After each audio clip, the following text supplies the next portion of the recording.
Tips, paano manligaw? O, di ba? Kahit about na sa pag-ibig, may nanghihingi na din ng tips. So, ang tanong ni Idol J. Ruiz, paano ba kasi yung ligaw-ligaw na yan, Idol? Tutorial sana. So, dahil nga masunurin ako, tuturuan ko kayo kung paano manligaw. So, meron akong ibibigay, guys, na 5 tips kung paano nga ba manligaw at para makuha mo yung matamis niyang oo. Ay, sana all. So, ang una, syempre, unahin mo muna yung sarili mo.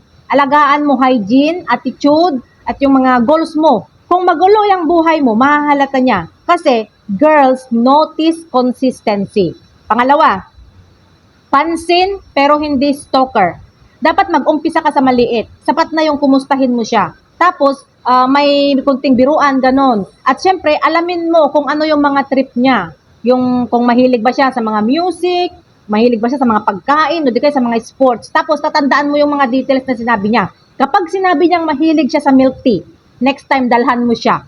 Tapos, maiisip niya, wow, naalala niya yung sinabi ko noon. At saka guys, wag spam. Kung dito sa Facebook, bawal ang spam ganon din sa panliligaw.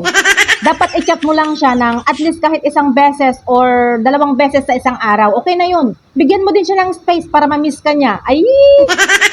Pangatlo, ipakita mo yung intention mo ng malinaw, pero chill. Hindi yung pa-mysterious ka pa forever. At kapag komportable na kayo, sabihin mo na siya ng diretso, pero dapat magaan. For example, gusto kitang ligawan. Pwede ba kitang yayaing lumabas? Ay! Pero kapag nag-alinlangan siya or tinanggihan ka niya, i-respect mo kung ano yung decision niya. Dahil hindi lahat ng crush or hindi lahat ng mga gusto natin ay magiging boyfriend o magiging girlfriend na natin. Magpakalasing ka na lang para makalimot. At ang panglima, be yourself. Pero yung pinaka-the best na version mo. Huwag kang magpanggap. Kung corny ka, huwag mong baguhin. Dahil ang mga babae, guys, hinahanap nila yung totoong sayo, totoo na ikaw. Kasi kung nagpapanggap ka, ibig sabihin, pati yung pagmamahal mo, nagpapanggap din. So, eto yung mga 3 bawal na dapat mong iwasan kapag nanliligaw ka. Ang una, huwag mo siya ikumpara sa ex mo or sa mga ibang babae. Pangalawa, huwag mong iparamdam na mahal mo siya ngayon, tapos bukas bigla ka nang nawala. At ang pangatlo, huwag mo siyang i-pressure. Yung tipong 1 week ka palang nanliligaw, tapos sasabihin mo na sa kanya, sagutin mo na ako. Red flag yun.